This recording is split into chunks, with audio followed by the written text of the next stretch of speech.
News star.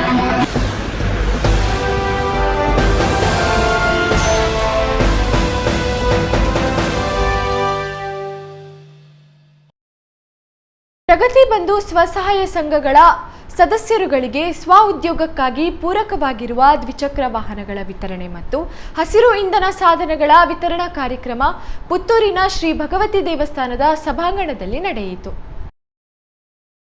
Shri ಕ್ಷೇತ್ರ ಧರ್ಮಸ್ಥಳ ಗ್ರಾಮಾಭಿವೃದ್ಧಿ ಯೋಜನೆ ಟ್ರಸ್ಟ್, ಪ್ರಗತಿ ಬಂಧು ಸ್ವಸಹಾಯ ಸಂಘಗಳ ಒಕ್ಕೂಟ, ಅಂಬಾಗಿಲು ವಲಯ ಇದರ ಸಹಯೋಗದೊಂದಿಗೆ ನಡೆದ ಪ್ರಗತಿ ಬಂಧು ಸ್ವಸಹಾಯ ಸಂಘಗಳ ಸದಸ್ಯರುಗಳಿಗೆ ಸ್ವ ಉದ್ಯೋಗಕ್ಕಾಗಿ ಪೂರಕವಾಗಿರುವ ದ್ವಿಚಕ್ರ ವಾಹನಗಳ ವಿತರಣೆ ಮತ್ತು ಹಸಿರು ಇಂಧನ ಸಾಧನಗಳ ವಿತರಣಾ ಕಾರ್ಯಕ್ರಮ ಸಾಧನ ಸಮಾವೇಶವನ್ನು ಶ್ರೀ ಕ್ಷೇತ್ರ ಧರ್ಮಸ್ಥಳ ಗ್ರಾಮಾಭಿವೃದ್ಧಿ ಯೋಜನೆಯ ಮುಖ್ಯ ಕಾರ್ಯನಿರ್ವಹಣಾಧಿಕಾರಿ ಡಾಕ್ಟರ್ LH ಮಂಜುನಾಥ್ ಉದ್ಘಾಟಿಸಿದರು.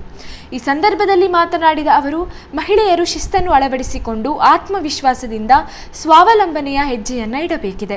ಈಗಾಗಲೇ ಹಲವಾರು ಮಹಿಳೆಯರು ಸ್ವಾವಲಂಬಿಯಾಗಿದ್ದಾರೆ.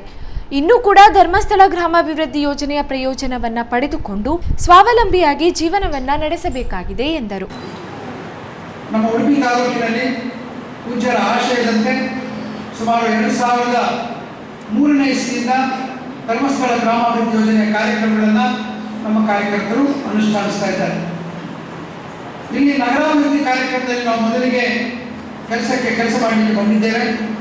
ಆ ಸಮಯದಲ್ಲಿ ಈ ಪ್ರದೇಶದ ಅನೇಕ ನನ್ನ ಸಹೋದರಿಯರು ನಮಗೆ ಸಹಕಾರವನ್ನು ಕೊಟ್ಟು ಇಲ್ಲಿ ಸ್ವಸಹಾಯ ಸಂಘಗಳನ್ನು ರಚನೆ ಮಾಡಿ, ಒಕ್ಕೂಟಗಳನ್ನು ರಚನೆ ಮಾಡಿ ಬಹಳ ಯಶಸ್ವಿಯಾಗಿ ಈ ಕಾರ್ಯಕ್ರಮವನ್ನು ತಾವು ಮುನ್ನಡೆಸಿಕೊಂಡು ಹೋಗಿದ್ದೀವಿ. ನಮಗೆಲ್ಲರಿಗೂ ಗೊತ್ತಿರೋ ಹಾಗೆ ಸ್ವಸಹಾಯ ಸಂಘ ಚಳವಳಿಯ ಪ್ರಥಮ ಉದ್ದೇಶವೇ ಮಹಿಳೆಯರಲ್ಲಿ ಒಂದು ರೀತಿಯ ಶಿಸ್ತನ್ನು ಮೂಡಿಸಿ, ಅವರಲ್ಲಿ ಆತ್ಮವಿಶ್ವಾಸವನ್ನು ಒದಗಿಸಿ, ಅವರಲ್ಲಿ ಒಂದು. ಇದೇ ಸಂದರ್ಭದಲ್ಲಿ ದ್ವಿಚಕ್ರ ವಾಹನಗಳ ಕೀ ಹಸ್ತಾಂತರ, ಹಸಿರು ಇಂಧನ ಸಾಧನಗಳ ವಿತರಣೆ ನಡೆಯಿತು.